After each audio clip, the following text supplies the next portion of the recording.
presented by Zarasi Koshish। Morning students, आज हम कक्षा 7वीं की हिंदी में संकलित कविता श्याम एक किसान, इस कविता का सारांश और सरलार्थ पढ़ रहे हैं। तो श्याम क्या है? एक इवनिंग टाइम है, उसको एक किसान के रूप में दर्शाया है इस कविता में।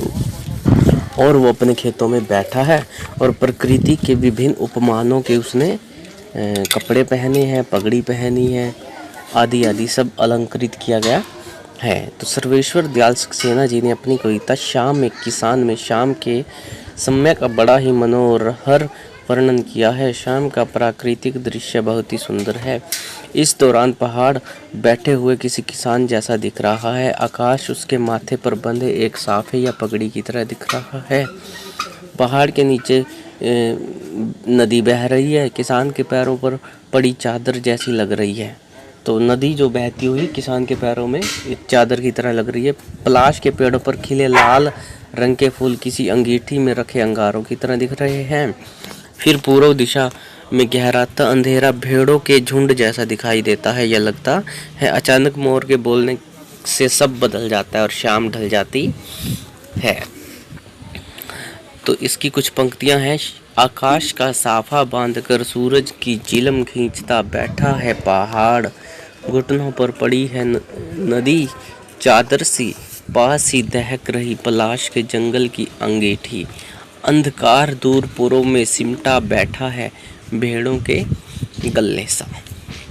तो इन पंक्तियों में सर्वेश्वर दयाल सक्सेना जी कह रहे हैं कि आकाश का साफा बांधकर और सूरज की चिलम खींचता हुआ बैठा है पहाड़, कि पहाड़ ऐसे बैठा हुआ है जैसे वह आकाश रूपी साफे को अपने सिर पर बांधे हुए है और सूरज रूपी चिलम को वो खींच रहा है, अर्थात पी रहा है। और धीरे धीरे वह चिलम ठंडी पड़ रही है, मध्यम हो रही है। उसका जो तापमान है, ऊर्जा है, सेक है, वो कम पड़ रहा है। तो वो पहाड़ बैठा है। तो पहाड़ के घुटनों पर पड़ी है नदी चादर सी। तो पहाड़ के घुटनों पर, कि पहाड़ में से जो नदी बह रही है वो ऐसे लग रहा है कि जैसे बैठे हुए किसी व्यक्ति के घुटनों पे चादर रखी हुई होती है, ऐसे ही वह नदी बह रही है। और पास ही दहक रही है पलाश के जंगल की अंगीठी।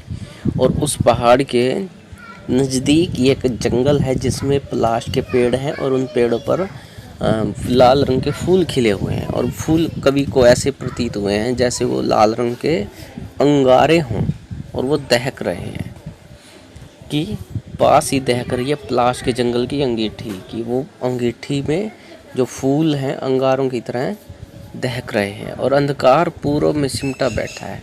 और जो अभी शाम का समय है और अंधकार अंधेरा जो है वो पूर्व दिशा में भेड़ों के गले सा, अर्थात जिस प्रकार भेड़ें झुंड बना करके सिमट कर बैठ जाती हैं, ऐसे ये अंधेरा पूर्व दिशा में सिमटा हुआ बैठा है। क्योंकि पूर्व दिशा में क्यों बैठा? क्योंकि सूर्य को पश्चिम दिशा में सब्सक्राइब, लाइक एंड शेयर में अस्त होते हुए दिखाया गया है। तो वो पूर्व में अंधकार सिमटा बैठा है, मतलब कि सहम कर बैठ गया है।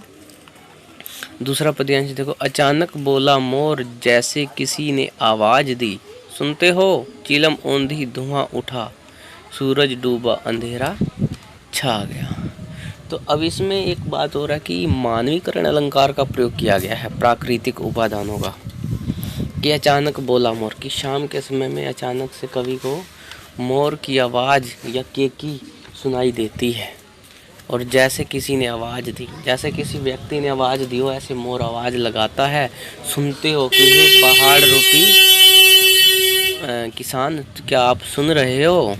कि चिलम औंधी, अपनी चिलम को औंधी कर दो, उलट दो।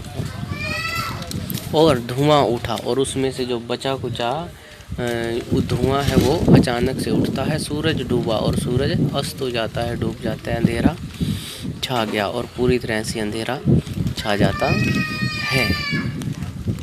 बहुत ही आसान कविता है। आपने इसको राइट करना है और लर्न करना है। कल इसी कविता के प्रश्न उत्तर होंगे।